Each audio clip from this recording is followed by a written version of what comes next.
Le Seigneur a réclamé tous les premiers-nés en Israël. Le jour où il frappa tous les premiers-nés du pays d'Égypte, il prit pour lui-même tous les premiers-nés d'Israël, et puis plus tard il substitua la tribu de Lévi aux premiers-nés d'Israël. Ainsi, l'entière tribu de Lévi devint représentative de toute la maison d'Israël, et en type, elle devint l'église des premiers-nés, à laquelle se réfère l'apôtre dans le chapitre 12 de la lettre aux Hébreux. L'idée du premier-né implique la légitimité de l'état de fils. Mais lorsque nous venons à considérer celui-ci dans le Nouveau Testament, nous n'avons pas, comme nous le savons, juste une ébauche ou une pensée basique de Dieu concernant son peuple, mais la plus complète pensée de Dieu à leur égard. Nous découvrons que l'état de fils est une pensée éternelle qui est liée à la plénitude de Christ.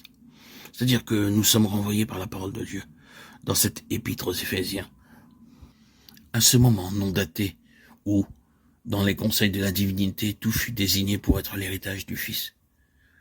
Et toutes choses furent résumées en Christ, et toute la plénitude fut créée pour être concentrée en lui. Le chapitre 1 de l'épître aux Colossiens s'étend d'une manière très détaillée sur ce point. Il nous dit que toutes choses ont été créées en lui, que toutes choses étaient à travers lui, pour lui, par lui, en lui, afin que toute chose, il ait lui la première place. Colossiens 1,18. À la suite de cela, nous avons la déclaration car il plut à Dieu, qu'en lui il devait habiter toute la plénitude, verset 19 de la version anglaise. Quand cela fut-il décidé, l'apôtre nous dit que ce fut durant ces conseils de la divinité, conseils qui sont à l'œuvre maintenant selon ses paroles, qui opèrent toutes choses d'après le conseil de sa volonté, Éphésiens 1,11. Vous voyez à présent que s'agissant de Christ, l'état de fils est une pensée vraiment complète, si pleine, qu'il n'y a rien en dehors d'elle. Elle délimite tout. Mais durant ces mêmes conseils éternels qui ont décidé par une désignation divine et un engagement que Christ devait être le centre et la sphère de la plénitude universelle, l'Église, son corps, fut lié à lui pour être la plénitude de celui qui remplit tout en tous. Ces mots clôturent le chapitre 1 de la lettre aux Éphésiens.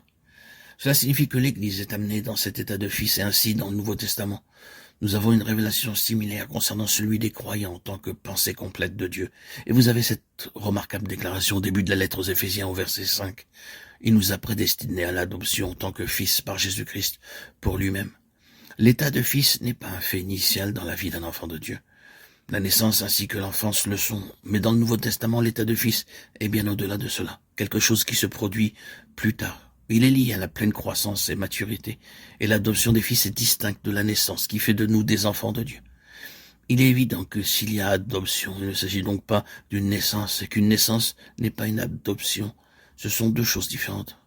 Nous sommes nés enfants de Dieu par la nouvelle naissance.